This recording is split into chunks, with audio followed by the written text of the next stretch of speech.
Hello, I'm Vladislav Ripsky, an Ukrainian student at Ivano-Frankivsk National University of Oil and Gas, taking a software development degree, and a student at IT Step Academy.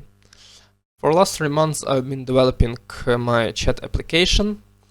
My main goal was to create a system that is capable of real-time messaging, and now I want to present you what progress I've got so far.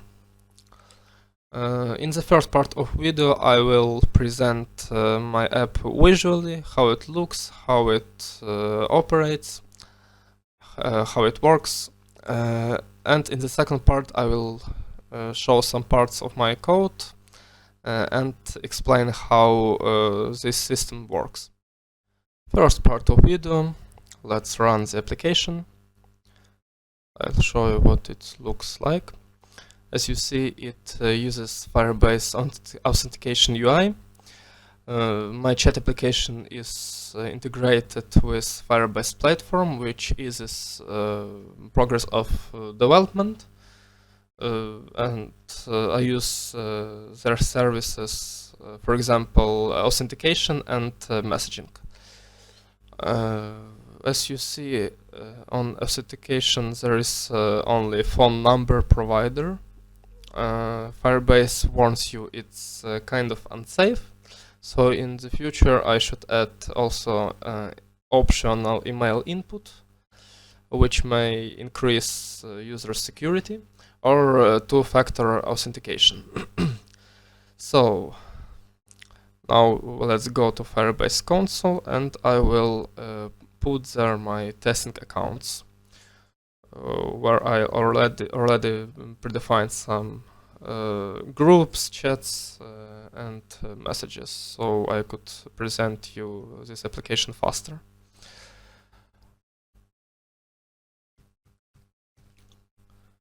Let's look how verification looks like.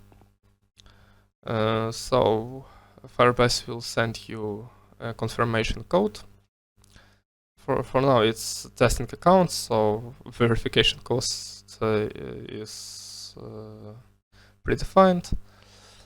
Let's see how localization works in Firebase UI. That's one more advantage, because I don't need to make my own localization. Let's select United States of America from the list. And last testing account is that one, right? And here we go. Okay, so because server is run locally, I needed to make some configurations, forward some ports, and now clients and server are communicating properly. Okay, what you see there is chat list and a drawer with some new items and user information. Let's try real-time messaging, main feature, my main goal. For example, Barack Obama writes something, and Joe Biden and Trump receive it. And you see it's written by, this message is written by Barack Obama. Now let's try another thing. Let's close application. On physical device, let's close it completely. Oops. There we go. And write something from Joe Biden's phone. Hi. And physical device receives it. Let's go there, and we are transferred right to chat group message came from. Same on emulator. Here we go. Okay. Main functionality works, real-time messaging works. Now let's try private chats. For example, Barack Obama writes to Donald Trump. Hi. and this works too. Now we can try even send some emojis.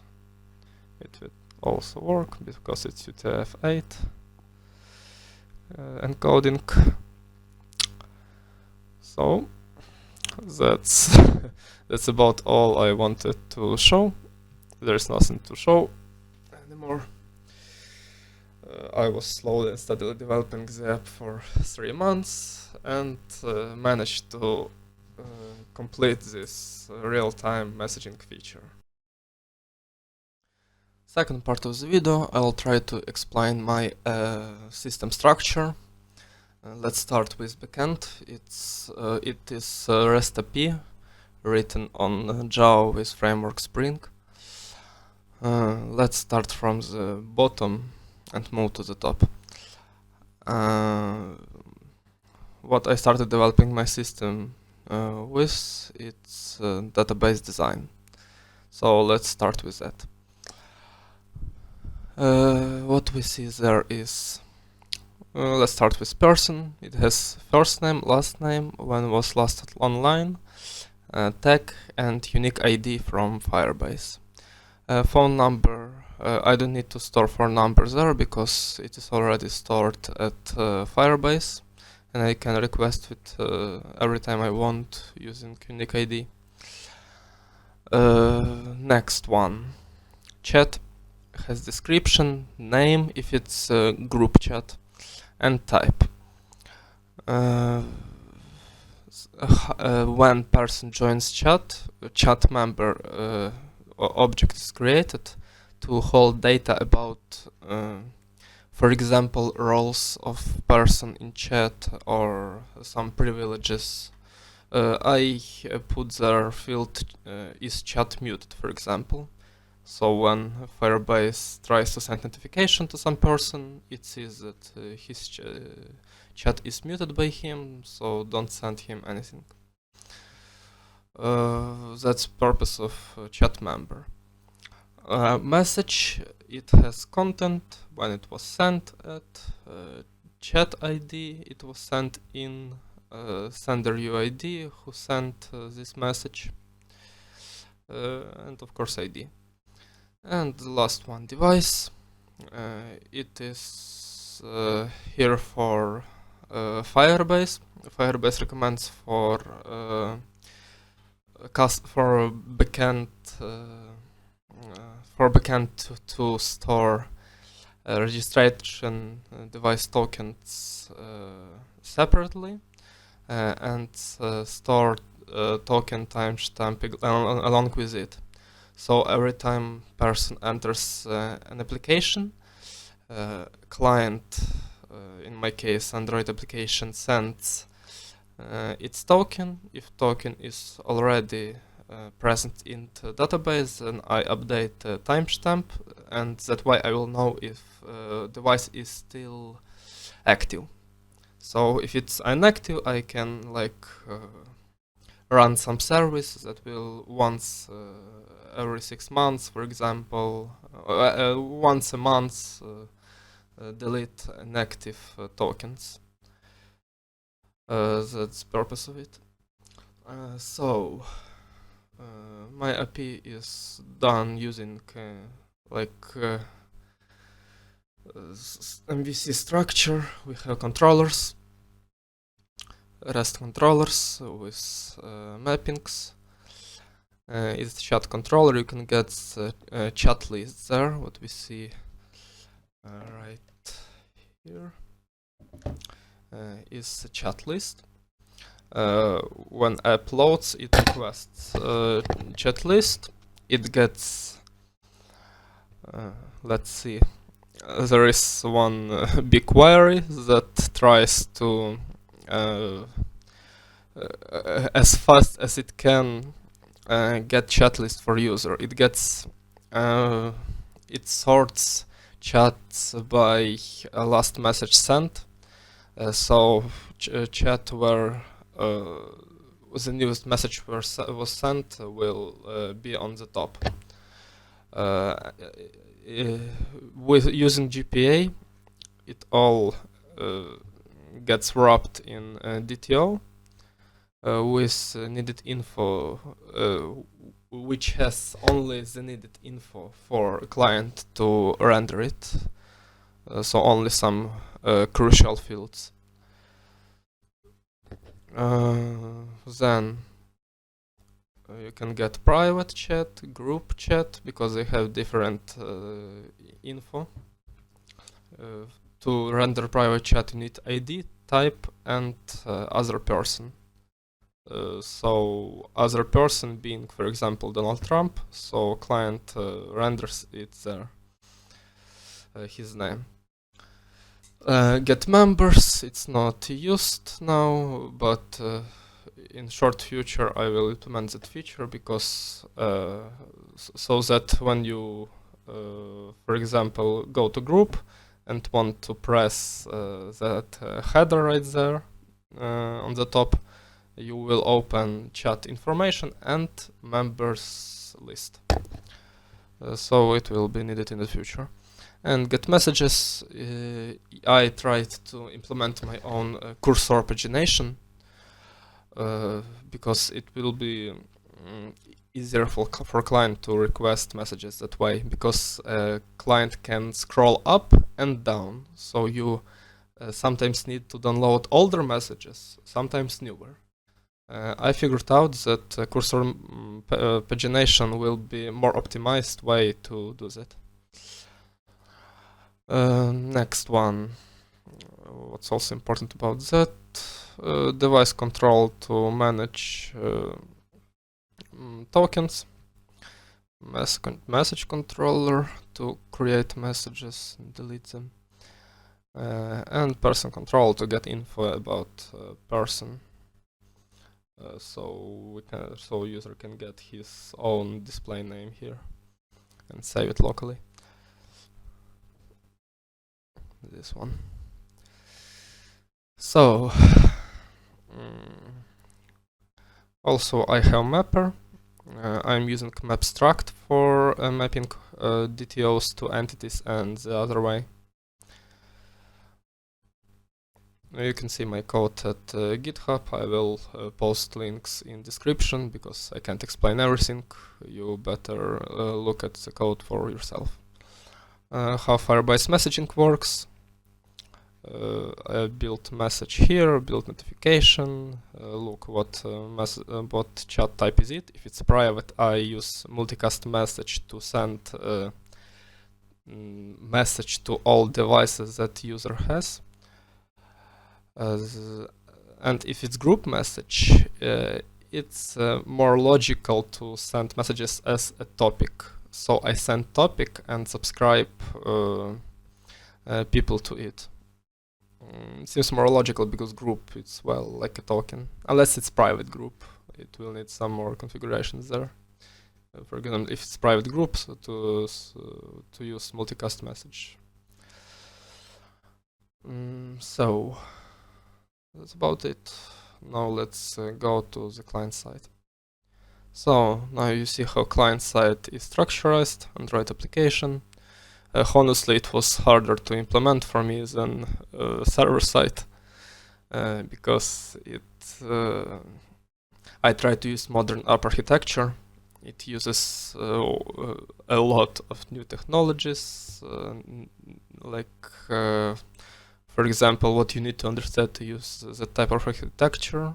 This one is you have UI layer and data layer.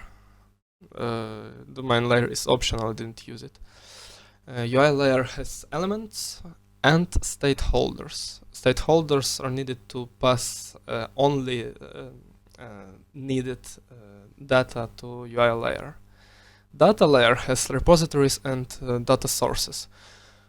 Also, I used Android paging 3 library, so between repositories and data sources there is also one more link. It's remote mediators for paging data. We will see how it works later.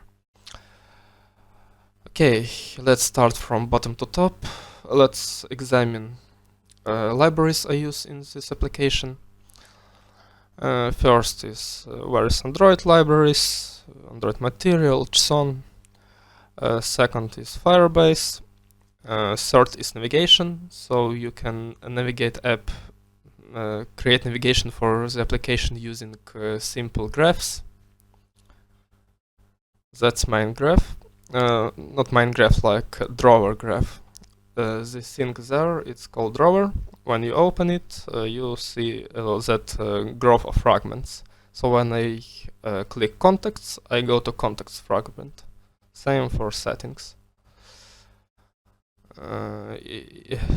Navigation UI uses these graphs to navigate so user can navigate between fragments easily, and you don't need to write code for that at all. The only code you need to write for that is for drawer.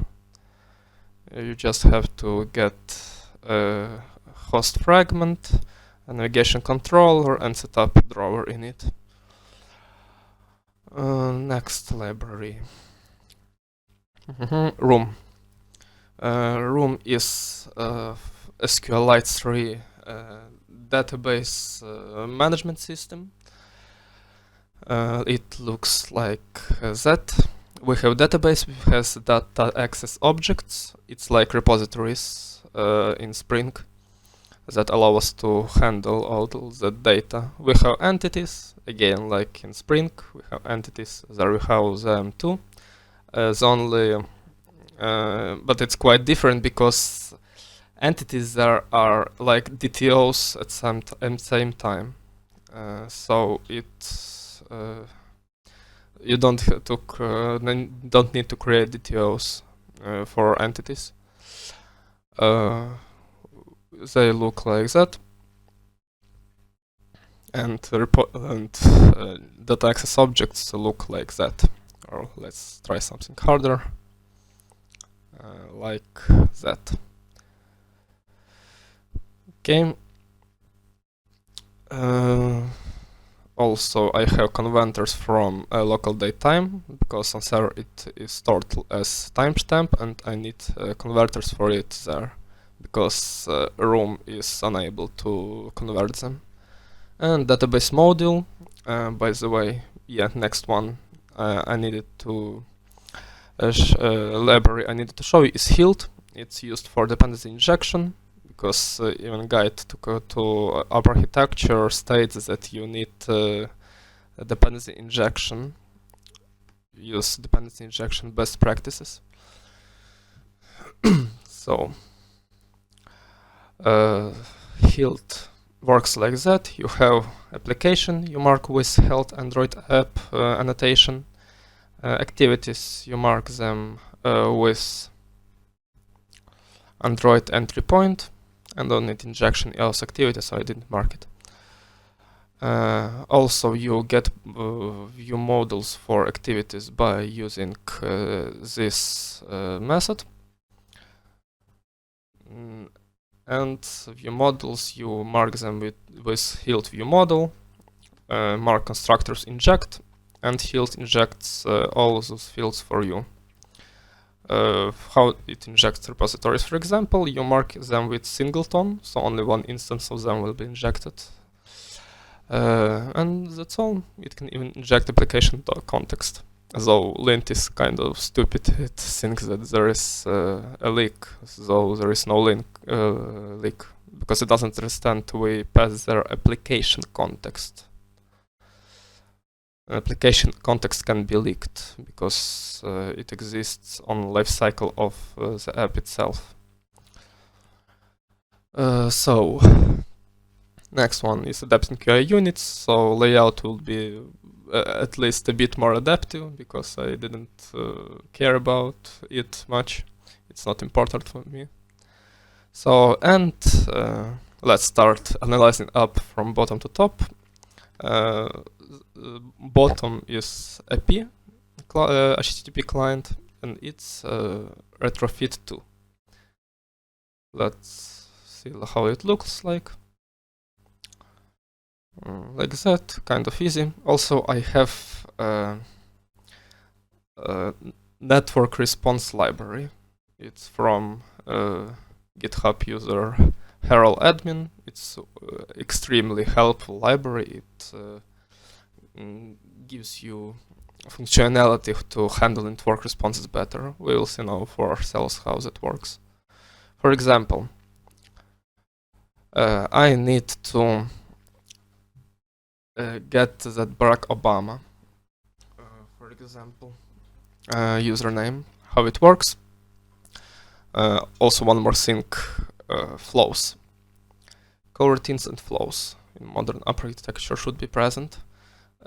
It's, let's say, objects for asynchronous tasks. You can collect flows, you can make intermediate operations in them, and so on.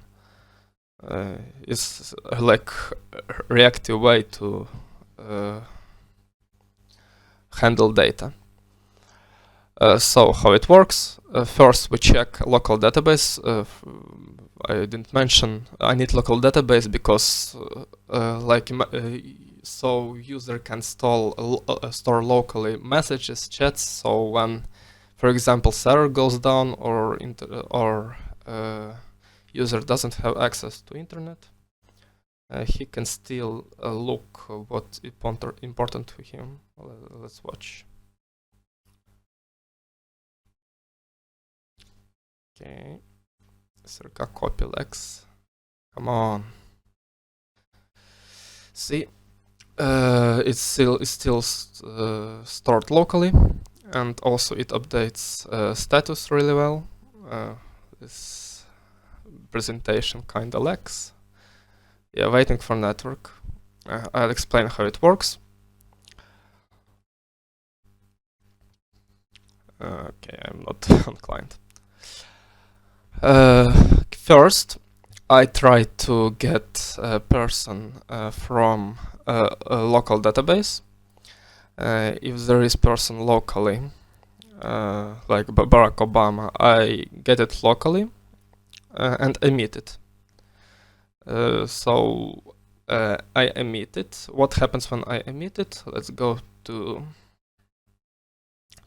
view model, main view model, get person. Also, I wrap it in state holder. Remember, I mentioned them. They're part of a UI layer.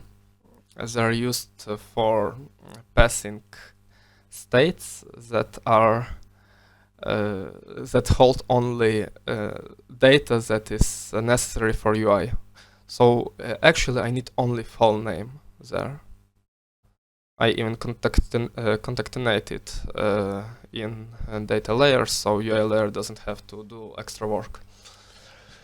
So I emit it. Let's look at main view model. It checks what status state holder has. If success, it gets state. If loading, it puts in full name, various statuses. Loading, waiting for network, unknown error. And how that works at top level, at fragment. There. Not there, it's in main activity. Let's watch. Here. If current user is not null, we inflate drawer header, this thing, find init phone number and place phone number from Firebase, and on live scope we launch coroutine, which we repeat on lifecycle, we repeat on creation of main activity. We get flow and collect latest emits from it. You can see there in documentation how that works. Only latest emits. And we put it right there. So let's launch server now.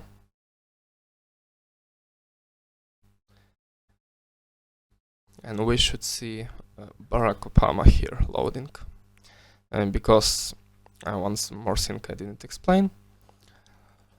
This Herald admin library is useful because it also has execute with retry.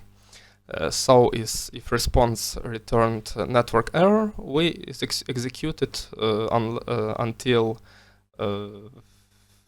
user is connected to internet or server is up again.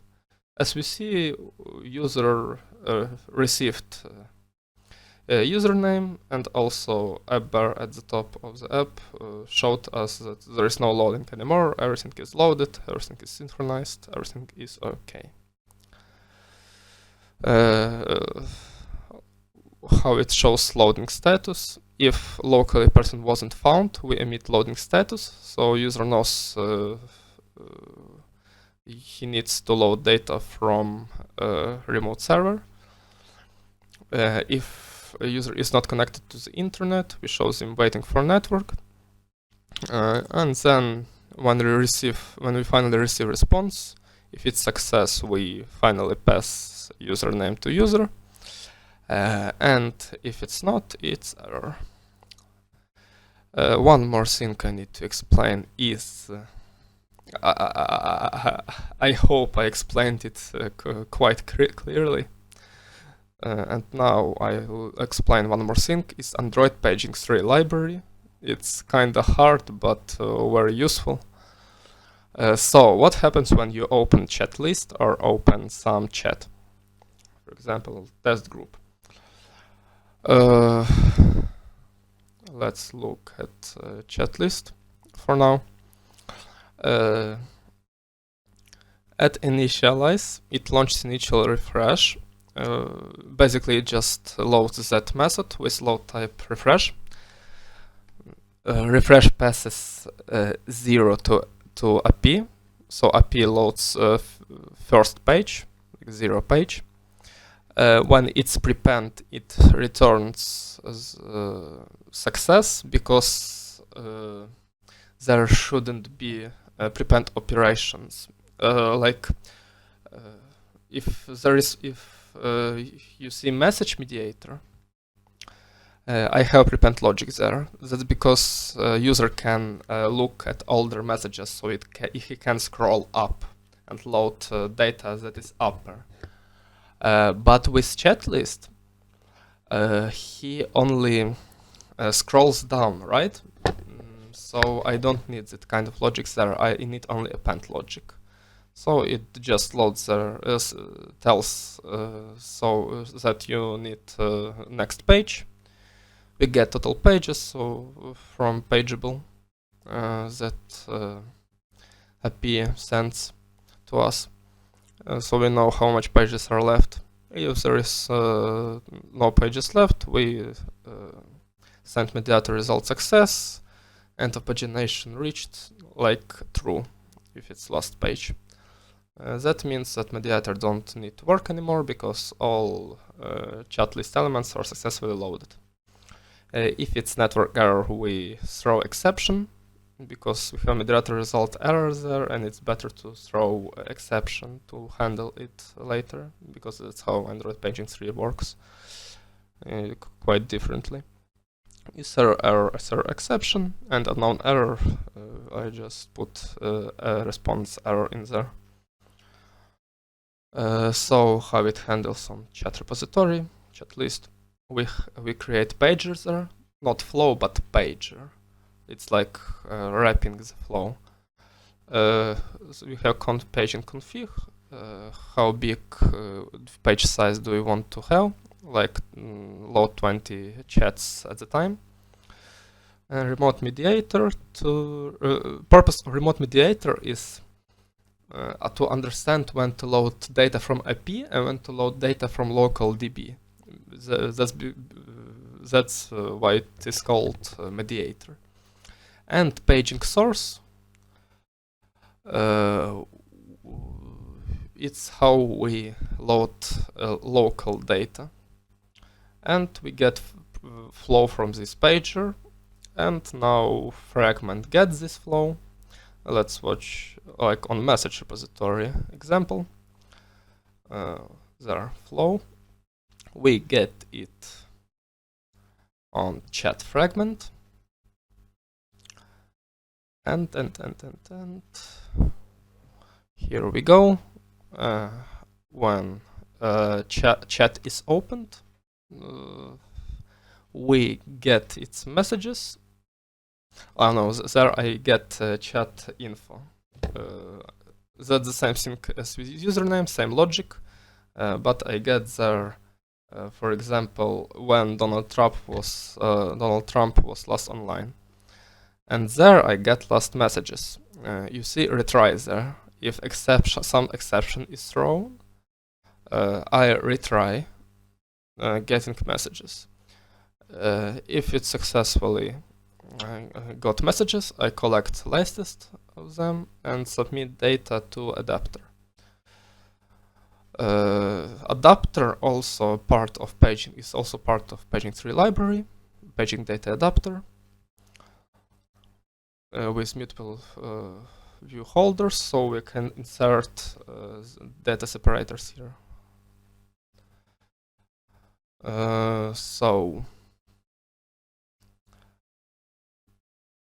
Okay, that's all I wanted to say, except also we can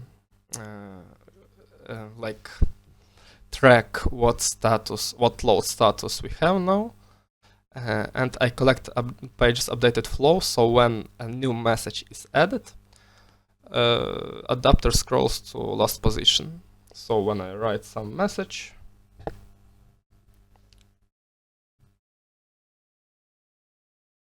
it immediately scrolls to it.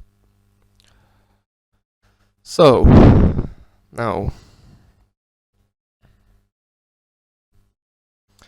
I want to explain how Firebase works on client side. Let's go to main activity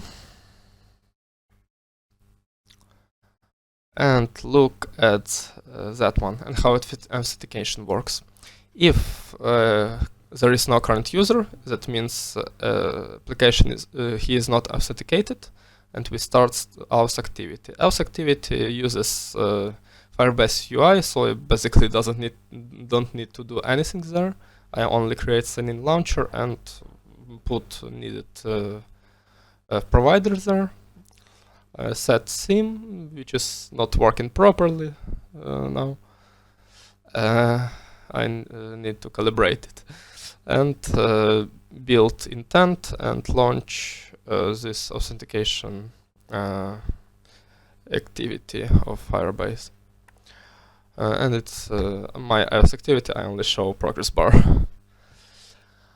And second part is, let's look at Android manifest service, messaging service that receives messages from Firebase. That's how real-time messaging works in my application. There is where is it? Messaging service. On new token is when new device registration token is generated on Firebase. I save it to backend. Also, I wait while until user is authorized. On message received, when my backend sends message in this way, send Firebase message, send multicast Firebase message, they go there if app is in foreground and in background as well, but I don't handle notification messages because I don't need to, they already work. So there I handle foreground messages. So if message data is not empty, that means that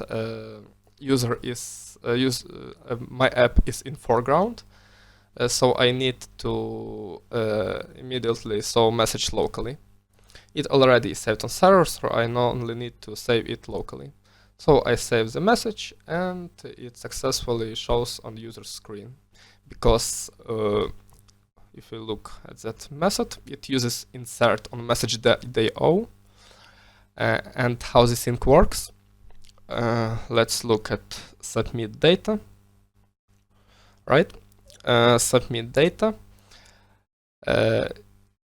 It can be invalidated by a call of refresh on paging source invalidate. There we see paging source. Paging source get triggered or paging data it is integrated with room database. So when something inserted in room database, for example, in chat list DAO, insert is called, or in message DAO, when in message DAO insert is called, paging source sees it, invalidates, and the user gets new message on his screen. Also, what I have there: drawables, layouts. I need to use Firebase. I need to use Jetpack Compose for it to be modern application, but I don't have enough time to spend on this. Navigation was XML. I believe I showed you everything. If you want to see more code, if you want to understand something deeper, you can go to description of this video, and I will leave GitHub repositories links there, so you can look at the code for yourself. Thank you for your attention. Goodbye.